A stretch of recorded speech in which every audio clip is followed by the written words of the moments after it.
Assalamualaikum teman-teman, perkenalkan nama saya Muhammad Al-Ghifar Baco.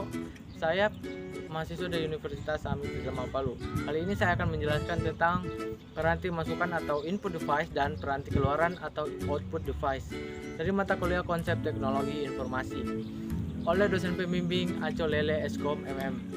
Check this out.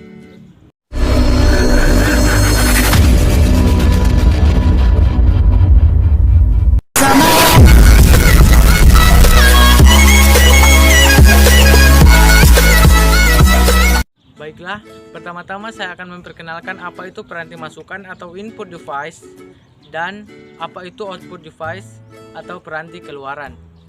Peranti masukan atau input device merupakan perangkat keras komputer yang memungkinkan pemasukan data ke dalam sistem komputer. Dalam hal ini dapat berupa huruf, angka, gambar, suara, audio, video, dan bahkan gerakan.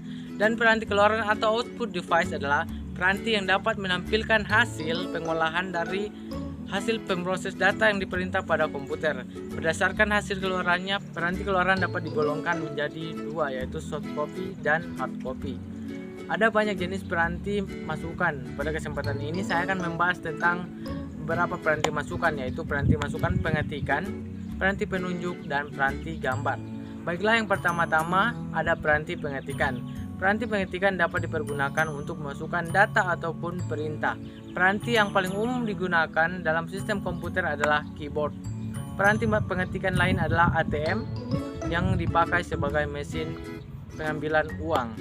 Dan ada juga POS atau point of sale yang digunakan pada toko dan swalayan. Kemudian ada peranti penunjuk. Peranti penunjuk digunakan untuk memilih data atau perintah yang muncul di layar monitor. Saat ini, peranti penunjuk banyak dimanfaatkan terutama pada aplikasi berbasis gambar. Karena memilih perintah dengan peranti penunjuk lebih mudah daripada harus mengetikkan perintah yang harus diketik lewat keyboard. Jenis-jenis peranti penunjuk yaitu mouse. Mouse adalah perangkat yang berfungsi menggerakkan pointer, menunjukkan perintah atau pada layar monitor. Pada mouse dapat diklik kiri dan klik kanan. Pada klik kiri satu kali berfungsi untuk memilih menu atau icon dan klik kiri dua kali untuk membuka menu yang dituju. Trackball memiliki fungsi yang sama dengan mouse, yaitu memiliki perintah-perintah dari menu tampilan garis. Pointing stick atau kadang disebut stylus adalah penunjuk yang berwujud seperti karet penghapus pada pensil yang biasanya terletak pada laptop. Touchpad adalah peranti penunjuk yang berupa tempat datar guna menggeser petunjuk pada layar monitor dengan cara menggeserkan tangan di atasnya. Touchscreen atau layar sentuh adalah peranti penunjuk berupa monitor yang telah dibuat sangat peka sehingga sangat memungkinkan pemakai untuk menunjuk dan menyentuh suatu gambar di layar secara langsung guna mengaktifkan suatu perintah. Joystick biasa digunakan untuk mengendalikan aplikasi permainan atau game. Cara kerja joystick sama seperti cara kerja mouse. Peranti penunjuk berbentuk pena, sistem berbaris pada pena elektronik memungkinkan seseorang memilih, memastikan perintah, dan bahkan menerima masukan berupa tulisan tangan. Jika menggunakan perangkat lunak yang dapat mengenali dan menerjemahkan tulisan tangan, like pen. Like pen adalah peranti penunjuk yang berupa seperti pena dan dapat menghasilkan cahaya yang digunakan bersamaan dengan sebuah layar yang peka cahaya atau foto elektronik. Berikutnya saya akan membahas tentang pengambilan gambar tidak terformat. Untuk keperluan pengambilan data tidak terformat ini ada berbagai jenis alat yang dapat dipergunakan termasuk dalam golongan yaitu image scanner, kamera digital, pembaca retina mata, dan pembaca sidik jari. Yang pertama ada image scanner. Image scanner atau dikenal dengan sebutan scanner saja merupakan peranti yang dapat mengambil masukan data gambar, foto, bahkan juga tulisan tangan. Kamera digital.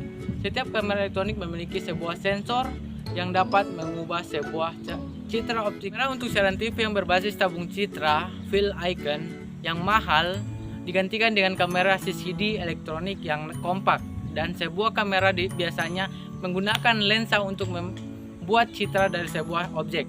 Jika kita meletakkan sensor citra di tempat citra optis terbentuk, maka kita akan dapat menangkap citra yang mirip dengan objek yang bersangkutan. Pembaca retina mata. Pembaca retina mata berfungsi untuk membaca retina mata seseorang dan menghasilkan suatu identitas retina mata. Identitas inilah yang kemudian diproses oleh komputer untuk melakukan tindakan-tindakan tertentu. Pembaca sidik jari. Fingerprint reader atau pembaca sidik jari adalah piranti yang dipergunakan untuk membaca sidik jari seseorang.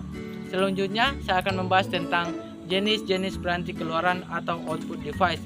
Seperti yang sudah saya jelaskan tadi, bahwa piranti keluaran atau output device ada dua macam, yaitu soft copy dan hard copy.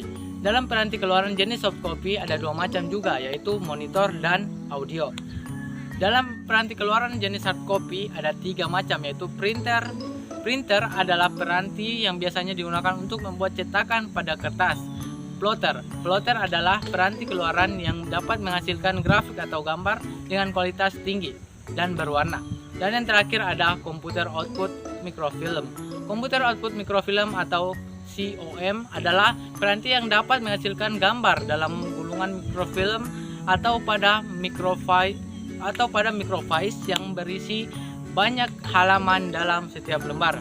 Dan yang terakhir saya akan membahas tentang perbedaan monitor CRT dan monitor LCD.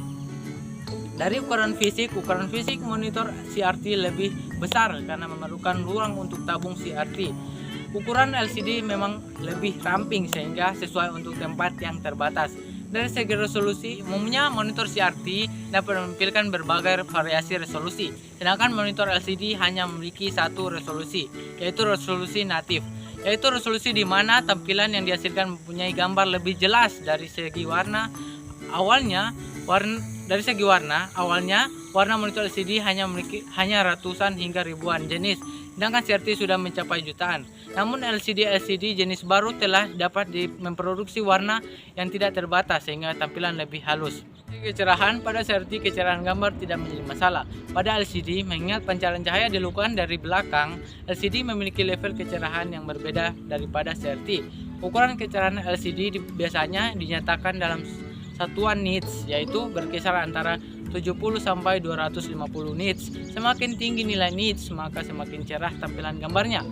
Dari segi sudut penglihatan dibandingkan dengan CRT, monitor LCD memiliki sudut penglihatan yang lebih kecil sehingga warna yang muncul bisa berubah jika dilihat dari samping atau bahkan tidak terlihat sama sekali.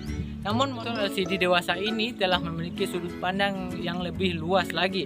Dan terakhir, dari segi pemakaian daya dan emisi radiasi, LCD memerlukan daya listrik yang kecil untuk pengoperasiannya dan tidak mengeluarkan emisi radiasi yang berbahaya jika dibandingkan dengan monitor CRT.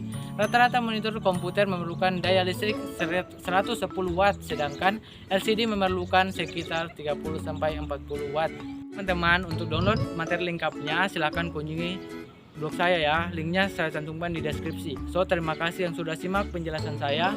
Jangan lupa subscribe channel ini ya. See you.